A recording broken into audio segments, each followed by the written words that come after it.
Hello and welcome back to the Film Fan Club Show. This is our special Suicide Squad preview and also our Batman Week episode. That's right, this week we've been doing a bunch of Batman-themed episodes. We reviewed Batman vs. Superman, the Ultimate Edition, and then The Killing Joke, all leading up to our Suicide Squad review coming up this Friday. My name is Sam Carrico, and today I'm joined by Tony Frazier. How you doing, man? Hello, I'm fine. Of HeroGoHome.com, of course. You want to tell us a little bit about, you finished Spider-Man 2, you're doing a dive into Spider-Man 3 now. How's that? It's interesting. I'm remembering some things that I had forgotten. So. And did I hear that you're doing a special on your YouTube channel, like Superman Month or something like that? You're doing Superman Month, August. I'm doing every Friday. I'm doing videos. All of the videos for August have to do with various films in the Superman series. And then when we get to September, we're going to do kind of a segue of Superman, Batman, and then Batman for a little bit. Oh, that's cool. So what? So September will be Batman month, or will October? No, there won't be a Batman month. I'm just going to do a couple on Batman. Okay. But there's a segue there. That's cool. I didn't know that you had any Batman videos in the works. Is that so? So you got some stuff in the pipeline? Yep. That's pretty cool. What movies, if you can say? Well, it's not really on specific movies. Oh, really? One is looking at just kind of the way Batman has developed as a character outside of comics over time, and the other one is it compares the way the Superman and Batman characters have been over time. It's called Superman Batman Crisscross at this point. That'd be pretty cool. I can dig it. I can dig it. So, well, let's jump into the first topic for this podcast. We are going to get to some Suicide Squad stuff, and then we'll talk about some of our favorite Batman movies down the line. But first, as we usually do, let's talk about the weekend box office, the weekend that was at the movies. I don't remember seeing a movie this weekend. I don't think I did. Some movies that I'm not really familiar with are rounding out the top 5 this weekend. At number 1, we have Jason Bourne, which brought in $59 million. And number 2, bumping down just about, had a 58% drop, Star Trek Beyond, bringing in an additional $25 million. Newcomer Bad Moms opened up to $23 million, just about $24 million. The Secret Life of Pets has made an additional $19 million, bringing its total domestic gross to just under $300 million. And Ice Age Collision Course is rounding out the top 5 at $10 million. It looks like it has only made about over $40 million on a $105 million budget, so hopefully this will be the last Ice Age movie that we see. Just outside of the top 5 was Lights Out, which is a horror movie that is supposedly very good. Not in the top 5 even is Ghostbusters, and I'm trying to think of how many weeks has Ghostbusters been out? This is its second week? It's its third week. Third week? Okay, yes, that's right. So third week, and it's already out of the top 5. Yeah. So how do you see this? We're both kind of fresh to reading these stats. What jumps out to you, Tony? Nothing really jumps out. For me, it's the Ghostbusters thing. It's a little unfortunate that it keeps taking those giant drop-offs, because I mean, you would hope that at least with something, the best thing they could get is some kind of morbid curiosity out of the audience, because otherwise the audience hasn't been really interested in seeing it, and so far that hasn't been the effect. Yeah, well, I think they shot themselves in the foot with the way they approached the marketing on this. Oh yeah. Well, I do think accusing every single person who had a criticism of the movie of being a sexist was not the best idea for marketing. That's what I mean. Yeah. It's not just that it's not the best idea, but you've basically told all of the people criticizing your movie, we're not interested in you seeing this movie. We don't want you as an audience. Yeah. And so it alienates a large group of people, because there's a lot of people like myself, like some of the people I follow on Collider and Schmoes and stuff, that they talk about. They say, I just didn't like the trailers. I thought I don't care. You can put you could put an alien as a Ghostbuster, maybe not an alien, but they just don't care who's the Ghostbuster, as long as the dialogue that they say is well written and the storylines they're involved with are interesting. And that was not the case as portrayed by the trailers. It just didn't seem like that was going to be the case. And then Paul Feig and Judd Apatow went on the defense, and they're like, well, you're just a bunch of Trump supporters or something like that. It's like, well, no, we just didn't like your trailer. I'm sorry. So I mean, Yeah, I mean, other than that, and then Ice Age Collision Course is hopefully on a steady path to death. Bad Moms, that's new, and I heard that was actually not as bad as expected. I don't know if you've seen any of the previews. Did not look very good. Had Mila Kunis. Seen it. I think I saw one trailer for it a long time ago. It looked like it had a bunch of similar beats that I've seen done not too well in the past. So. Yeah. It had that going against it. Star Trek Beyond, this is its second week in theaters, and it's just fallen. I mean, it made sense that it took the number 2 spot to Jason Bourne. Bourne's a big franchise. Are you a fan of that Bourne franchise?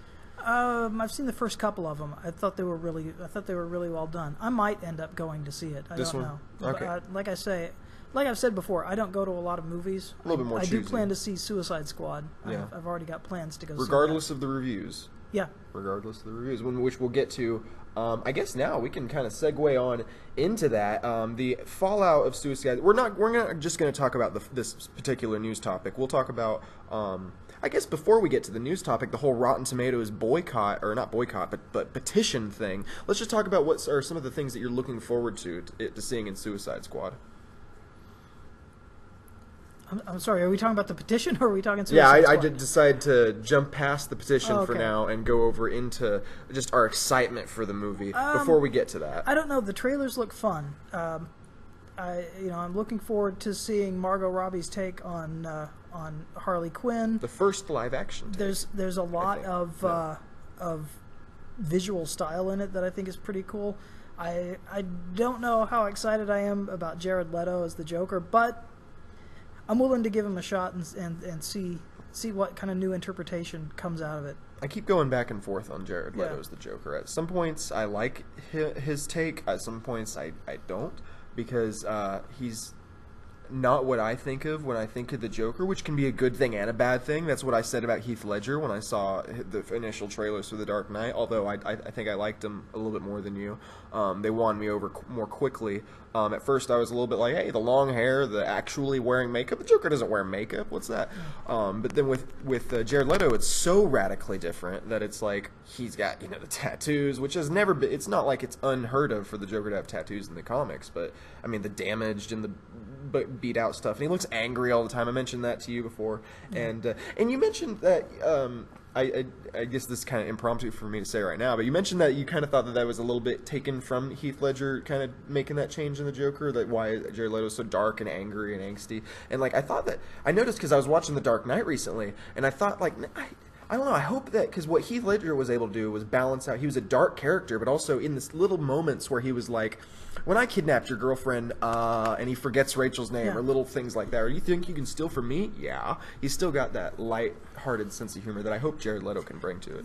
Yeah, well, what I was telling you was how I didn't like the trailers, because none of those moments made it into the trailers. Mm-hmm, mm-hmm. That's a good point. So maybe that'll be the case with Suicide Squad. Maybe there'll be some more lighter in-between moments with Jared Leto's Joker that really show off the personality and not just him trying to be, I don't know, too extreme with the role. I feel like, you don't really need to, all the stuff about him sending people dead pig skins and used condoms and stuff like that, it's just very disgusting. You don't need to do that.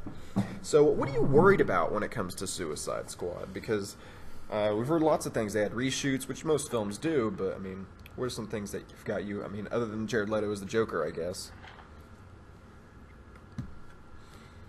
For me, I don't know. I've never been that you don't like to put it under a microscope before you go see it? Yeah, well, number one, I don't want to do that. Number two, I've never been a huge fan of the Suicide Squad in the comics, so I don't really have any expectations. I don't have anything riding on this. As far as, when I went to see, like, Spider-Man, I was a big Spider-Man fan as a kid. I had expectations. And years of reading the comics to that you're going to be going Suicide Squad, I'm just, the trailers make it look fun, and the only worry I have is that all of the fun parts in the movie are in the trailer, and that I'm going to have to sit through another hour and a half of stuff that's not as much fun as it looks. Yeah, I'm a little bit worried about the the villain. They haven't showed us the villain much. I'm worried about who is going to be the villain. I have some thoughts, but I don't want to say it right here just in case I'm right, because it's happened a couple times with movies in the past. But I'm worried that it could come off as a little bit weak, because I am I just don't want to be let down. Again, if Jared Leto is good as the Joker, I hope they do him justice and give him enough screen time. But also, it's a really weird line. They have to give Jared Leto enough screen time because he's the Joker, and if he's doing a good job as the Joker, we want to see the Joker. But at the same time, it should be the Suicide Squad's movie. It should feel like their movie.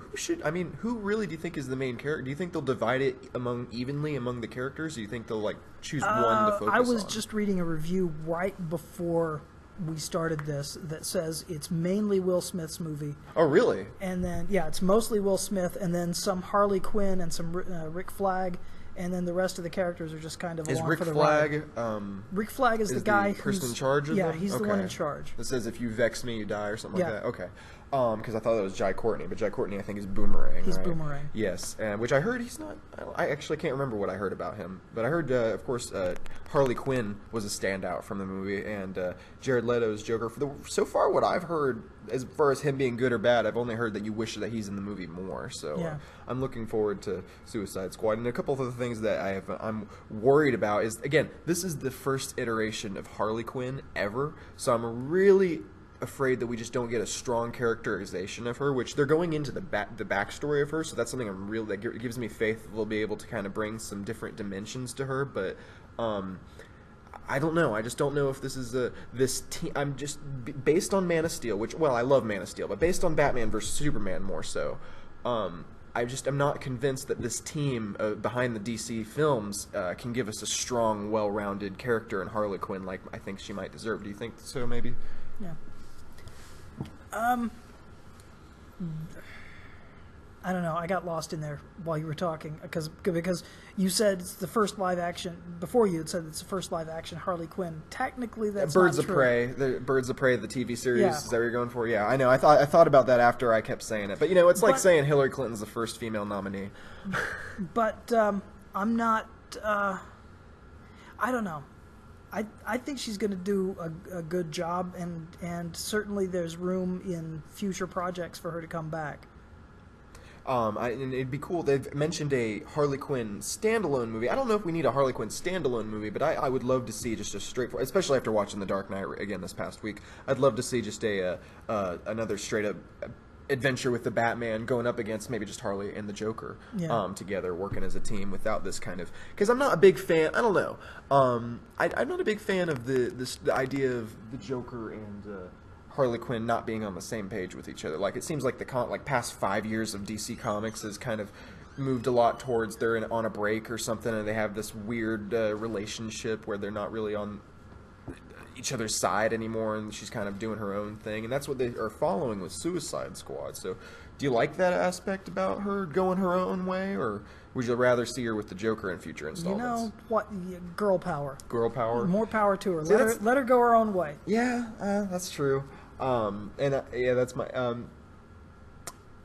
I don't know. I'm interested to see, because we haven't gotten live action Joker and Harley together. That's one thing we haven't gotten. We have not at all. So I'd love to see a little bit more of that, but we might get a taste of that in Suicide Squad. So something's happened. The reviews have come out for Suicide Squad. I did a huge rant on this issue earlier today, so I'll put the link to that in the description below. Rotten Tomatoes, which is I'm sure you know, Tony, but for the people that may not, is a website that just essentially takes all these certified critics and aggregates their scores and then puts it into a percentage of, like for Suicide Squad earlier today, I had a 33%. That means 33% of the reviews were positive.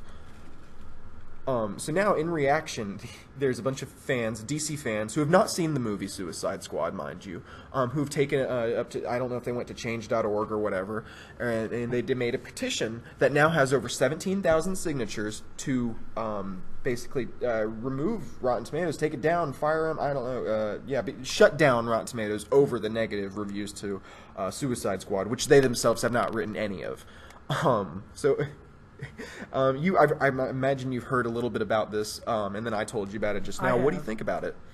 Well, I have two thoughts. Number one, It's Wednesday. The movie opens Friday. A lot of reviews come out either Thursday or Friday. That's right. Mine will be up on Friday on this channel. So that score could easily change between now and opening day. Mm-hmm. So for better or worse. For better or worse. And then, you know, my second thought is I don't take any online petitions seriously. That's a good point, because there are petitions to get people fired from talk shows just because they don't like them or something they said. There's a petition, even as far as petitions to remove the Democratic nominee from the ticket, stuff like that. So there's a wide array of petitions and to be taken at different levels of seriousness. So my reaction to this one, I'm really just going to echo a lot of the sentiments earlier that I said. Rotten Tomatoes has not issued any reviews themselves. They don't have any critics. They do have some critics that work with Rotten Tomatoes, but they don't write reviews for Rotten Tomatoes. They write reviews for other websites, and then kind of, I don't know. And then also Marvel doesn't pay critics. How many there's a ton of critics in Hollywood. It would take thousands of dollars and millions of dollars to pay off all these people, and if any one of them told, then the entire house would come crushing down. It's typically, in most cases, whenever I talk to people, it's not the critics that are biased, it's the people themselves that are biased, that want the DC movies to be good. And then also, another thing is, someone mentioned they're like, what can we do to support these movies, these poor movies that are getting bad reviews? And it's like, no, Suicide Squad is tracking to have like 120 plus, like as high as like 140, 150 million dollar opening weekend this weekend, breaking August records. And then there's these people that are saying, I need to go see this movie 10 times just so that way it feels validated or something like that. I think it's just ridiculous, because these are really just giant corporations. Time Warner, DC Comics, big corporations, have lots of money in revenue. They're doing just fine.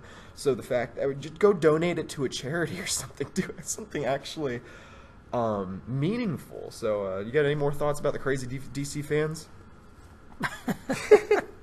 No. Although I do, if it's something you feel that strongly about and you want to see the movie 10 times just to support it, no matter what you think of it, it's your money, do what you want. I'm surprised, because I know a lot of people who've been wanting, who have a lot invested in seeing Ghostbusters succeed, and yet they didn't feel strongly enough to go see it 10 times. Yeah, there's been a lot. I've seen a lot of people with the same thing with Ghostbusters, though, and they've said that, well, we need to see Ghostbusters like X number of times so that way we get more women in movies. And I'm like, that's sending the wrong message. That's sending the message that you can, as long as you put women in movies, no matter what it is, I will accept it, no matter how the women are treated or how racist some characterizations might have been, like Leslie Jones's character in Ghostbusters appeared to be. I just saw the trailers, not the movie. So, I mean, it was just, like, that's the reasoning I'll take with me when I go see Wonder Woman. I will go support Wonder Woman because I want to see female-driven, movies like that. I don't want to, because it looks good, not because, just, I don't know. Ghostbusters, not going to see it. Let's talk about something else. Let's switch over to Marvel for just a second. This is something, it's a kind of a small story, a non-story, but Marvel's sequel to Captain America Civil War and Avengers Age of Ultron, Avengers Infinity War, which is supposedly going to finally give us Thanos after like 4 years now of waiting. And it's almost, you would almost think that it would lose the impact now that it's been 4 years, but it hasn't to some people. And it was going to be a 2-part event, but now the third film is now, instead of Avengers Infinity War Part 1, it's just Infinity War. And the fourth film is untitled Avengers sequel, still slated for 2018 and 2019 May releases. So what do you think about this move to change the title? Did you see it coming, and what could you expect the reasoning behind it to be, maybe? If you would speculate for me with a second. I read that they were talking about the fact that they were going to do this a couple of months ago. I think, the Russo brothers, was it? I think they mentioned that it the might Russo change. brothers had mentioned it. I don't think that it signals any kind of drastic change in direction for the movie. The fact that they're still making the movies a year or releasing the movies a year apart, that makes me think that this is just that they just want to get a different title out there, and I don't. They don't. Maybe they're over the whole fad of Part 1 and Part 2, because I don't know. I think Hunger Games Part 2 didn't make as much money as hoped. The thing they're worried about, from what I read, the thing they're worried about, and it's a valid worry, is that if you call a movie Part 1 and Part 2, then when you come out with part one, there are people who won't want to see it because they're going to say, I don't want to go and see half a movie. Yeah. Yeah, I agree. That's the thing. I think that's an entirely valid choice, too, because, I mean, you can make it the same exact movie, but you leave it with it. Because there are plenty of movies end with a cliffhanger. Pirates of the Caribbean Dead Man's Chest ends with a cliffhanger, but it's not, At World's End Part 1. So, I mean, for Avengers Infinity War, I think it doesn't make any difference. You mentioned you don't think it'll be any major shift in story, you don't think? No, I don't think so.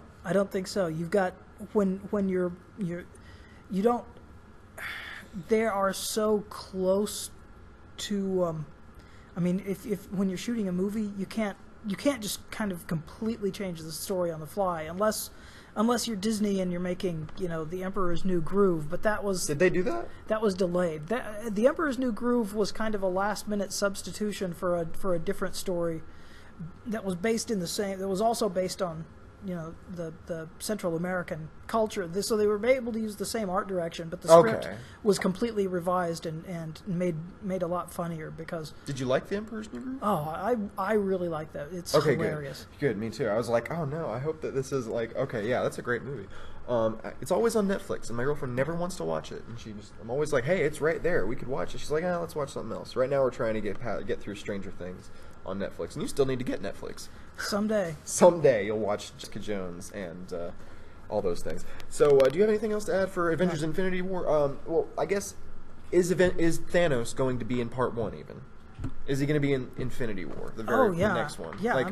Or do you think they'll save him for the fourth one? No, I think they'll have him in both parts. Good, thank God. I'm so tired of seeing that guy teased. I'm saying from absolutely zero information, but if you're calling it Infinity War, then Thanos is... Yeah, especially if the other one's going to be something other than the title Infinity War. Do you think they'll still call it Infinity something, or just entirely...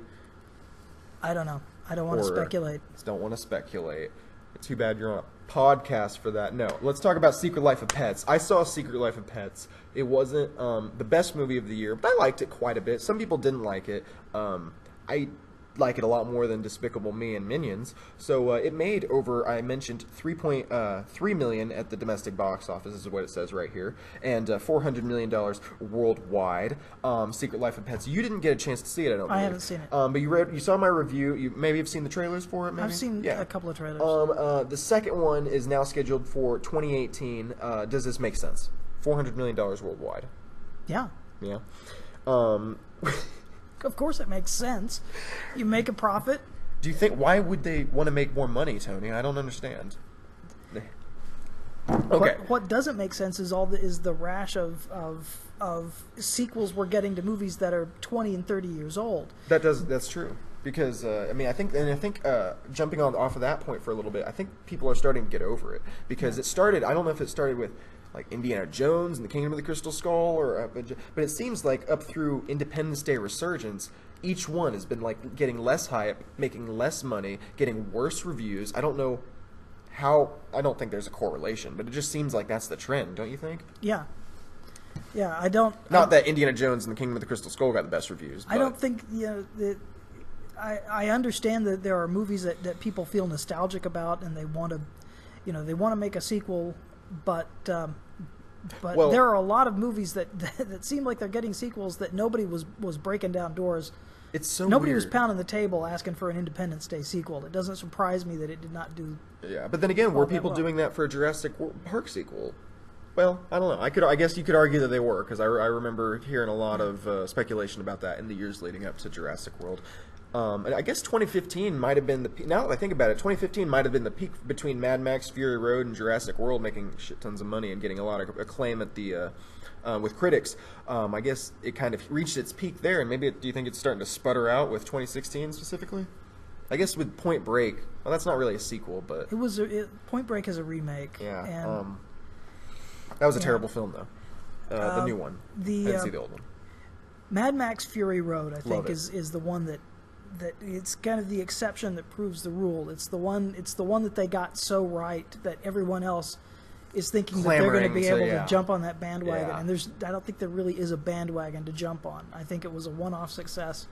It's like Deadpool. From an extraordinarily talented filmmaker. Oh, yeah. And it's like Deadpool. You make a great R-rated, low-budget, or relatively low-budget superhero movie with an anti-hero that has a foul mouth, and then suddenly everyone's like, this is how we do it. Let's make an R-rated cut of Batman versus Superman. Suddenly, and actually, that did make it a little bit better. And then they're like, well, what if we make Gambit R-rated or XYZ R-rated? And now everyone seems to think, well, no. Why don't you make a good film and then just see what comes from it, which is what they did. They were like, okay, if it needs to be R-rated, it will be R-rated, which is how we got the film that we did. So, I don't know. Jumping back to Secret Life of Pets, just to insert my thoughts real quick, I think it doesn't make...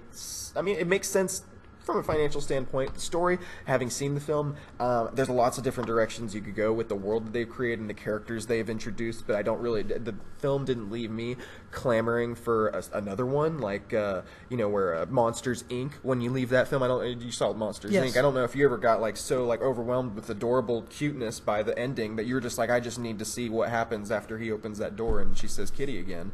But that's how Kelly's over there nodding his head yes. But Secret Life of Pets, I didn't get that particular feeling about that. But again, I don't know how many people can say they got that feeling about a lot of animated movies. Just, I guess, to throw the question to you, Tony, what was the last animated movie you remember you really wanted to get a sequel for, but you never got one? Very specific question, The Incredibles. The Incredibles? That's a good one. And see, you looked at me like you weren't going to be able to answer that, and then you got one and right out the gate. That's a good one. We are getting one, I believe. If not, I think it supposedly is in 2018, I believe. Yeah. So Secret Life of Pets 2, Incredibles 2, they're opening on the same day. Which is going to get your money? The Incredibles 2. It's weird. I've become, partly because of my website, I've become HeroGoHome.com. A superhero movie guy. Yeah. Super Movie Monday every Monday. Long time comic book fan. So it's just, Incredibles it's not that I don't like other movies, but yeah. when I have a choice to actually go out to the theater, if I'm going to spend the money, I'll spend it on that usually first. Well, what Pixar was able to do with The Incredibles, kind of spitballing here, was they were able to take, I feel like, a really normal story about, kind of a family growing apart, people growing up, and a dad who works too much, and a mom, they're not really connected to his wife, and they were able to kind of layer this superhero story on top of it and make these characters extraordinary, while at the same time, and then make them go on a crazy adventure, while at the same time telling a real personal story about the inner dynamics of the family. And I hope that they'll be able to do that with the sequel, because it seemed like they tied up that storyline a little bit in the first film. Do you think there's more to be explored on that front in the Incredibles sequel? I guess, if they do you think they'll do a time jump? Because that could help with it. I want to say that they will, but I'd like to see a time jump. I don't know how much of one they can get away with, because part of the dynamic is that you've got the parents and the kids. Yeah, and like 5 years. I don't want the kids maybe. to get too much older. It would be nice to see Jack get older and see what kind of craziness he gets up to. Yeah, because he was the most powerful one out of all. Yeah. So yeah, I think it'd be really cool. Took that Secret Life of Pets 2 topic and turned it into a much more fulfilling discussion about The Incredibles, which now I really can't wait to see the second one. So now, and what I have down here is, as James Adelot walks into the room, wrapping it all up, let's talk about our favorite and least favorite Batman movies. I just saw The Dark Knight. We're getting ready for Suicide Squad this week. Interrupted my podcast, James. So, with the last 10 minutes here, what's your favorite Batman movie and why? Very simple question. Favorite would have to be The Dark Knight. It's got that kind of epic scope. It has outstanding performances, outstanding writing, huge production value. Should it have been nominated for Best Picture that year? Because it wasn't, and it was the last year they had that rule that you could only do 5. I don't remember. I don't even remember who the nominees. Don't look it up. I'm not worried about it. I'm worried about it. I think it should have been nominated, but I don't think it's as much of a steal as what was the guy in Andrew Garfield in Social Network. I don't know if you ever saw that. He was great in Social Network, but so that was what I'm more concerned about. The Dark Knight, it was a fantastic movie. Like I keep mentioning throughout this podcast, I watched it earlier this week. Thought it was utterly fantastic.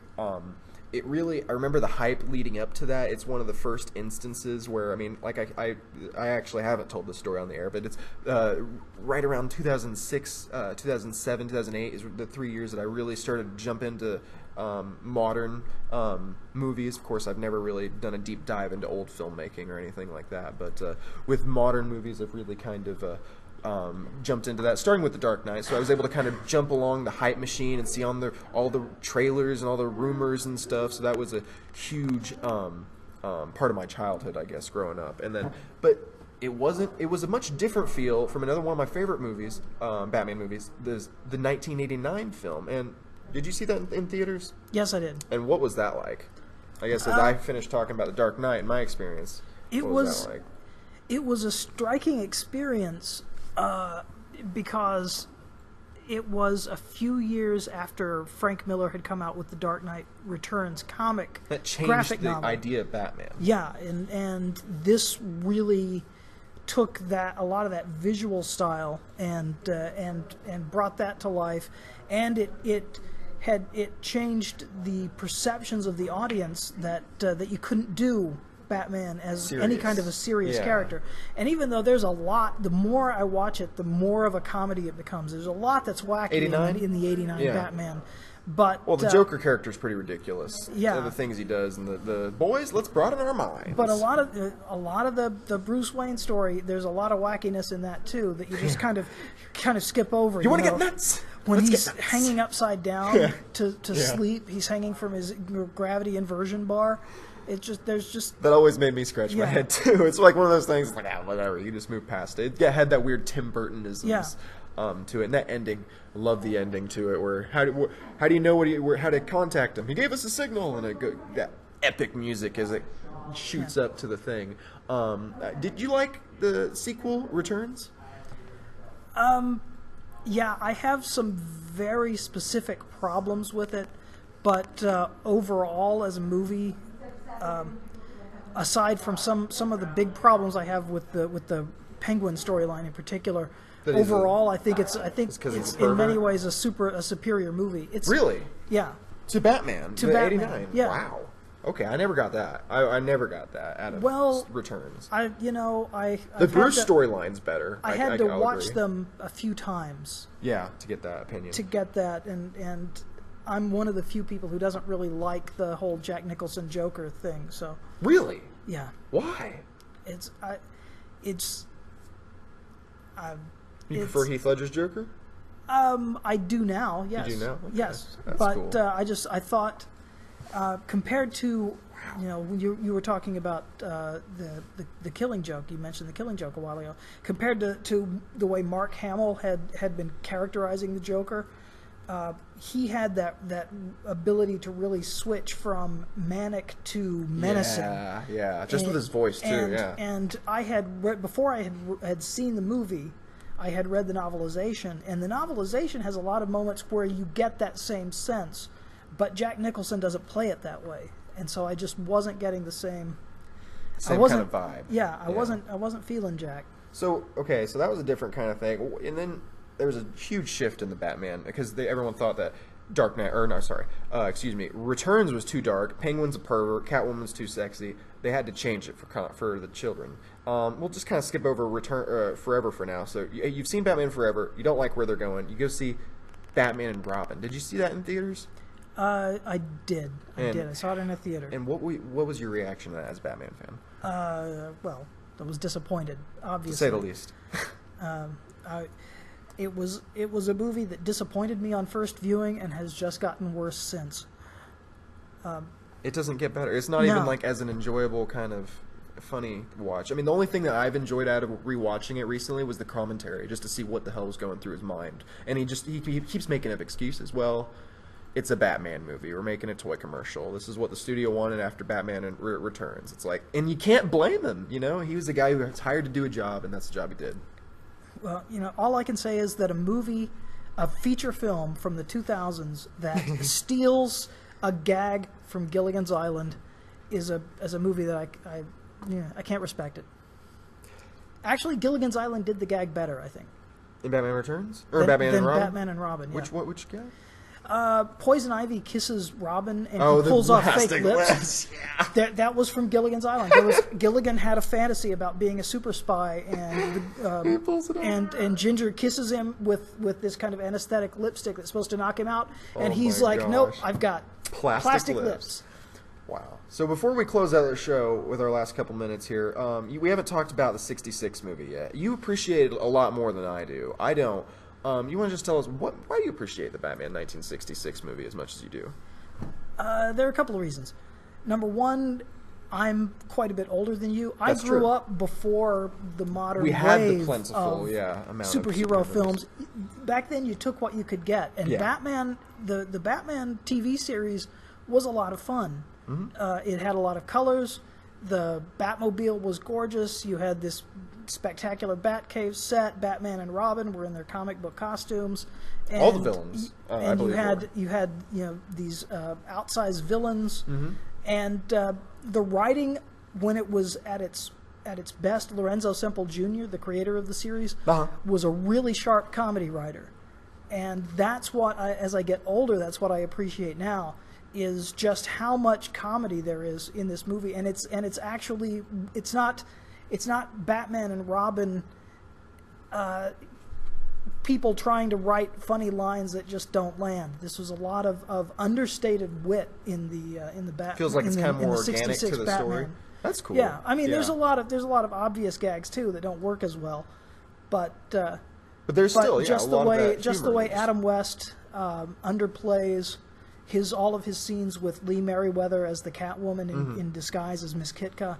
There's there's a whole lot of subtext. There's in that there. great scene in the Batman movie, I think, where it's like the bat signals in the air or something. And they're like Yeah. riding together on a date, and like she's trying to like communicate with the villains, and he's trying to communicate with Alfred. It's just so it's so campy, ridiculous. It's a huge and it really does what they were going for in Batman and Robin a lot better than Batman and Robin did, because they weren't able to. It just proved in Batman and Robin that you couldn't take something or a tone and a style that was so specific to a certain time period and try and apply it and bring it back with all these weird homoerotic overtones that Joel Schumacher implemented in the nipples, the bat nipples. Gosh, the bat nipples, they were just terrible.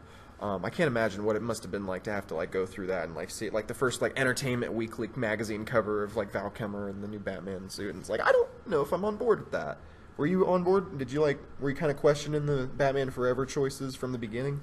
No, not all of them. Not all of them. Okay, because he did have some of the main kind of. It still was kind of a crossing of the two. Batman Forever is an interesting film because I don't like all the Jim Carrey stuff. Jim Carrey's just way too over the top for me. Which is why some people like it, actually. I know that makes me I'm the controversial guy who doesn't go with the crowd. The Jim Carrey stuff leaves me cold, but Schumacher's also trying to do a bunch of they've got the whole subplot where he's like getting psychoanalyzed by Chase Meridian. Yeah. And there's all the flashback stuff with the bat flying through the darkness. Which was really extended, I think, in the deleted scenes. I don't know some if of you that was adapted from Dark Knight Returns also. Oh, yeah? So that one, more than Batman and Robin, Batman Forever does attempt to try to keep some of the serious subtext, and so I like it better. There's a list, I think, and I don't know if you've read this list of like all the changes that the studio made to the film, to Schumacher's cut of Batman Forever, like Two-Face breaking out of Arkham Asylum. There's the giant bat that he sees coming at him. Yeah. There's this whole subplot where Bruce Wayne loses his memory. I guess lots of stuff to talk about as we wrap up our show. Thanks for joining me once again, Tony. You got a video coming out this Friday, right? Wants to plug that again? I have a video coming out this Friday. It's the first video of my Superman month. It's called Superman the Movie. Does anybody really know what time it is? It talks about the use of the way that time is addressed in the Superman movie, but not the time you're thinking of. And a Super Movie Monday. You're continuing through Spider-Man 3. Yes. You got part 2 coming up? I'll have part 2 dropping on Monday, and then part 3 the next week. And you can find that on HeroGoHome.com and your Twitter. At Tony Frazier 1. And I will have the link to his YouTube channel in the description of this video, as well as a link to the playlist for Batman Week and my rant on why Film critics are not biased, contrary to some popular belief. And so that's been the Film Fan Club Show. You can find him on the various social media sites, well, Twitter, at Tony Frazier, and you can follow me on Twitter and Instagram, at Samuel D. Carrico. Thanks for joining us, and I'll see you next week. Next week, we'll have Peyton Grufik from Rated P Rufik on YouTube. We're going to talk about spoilers for Suicide Squad. We'll see you then.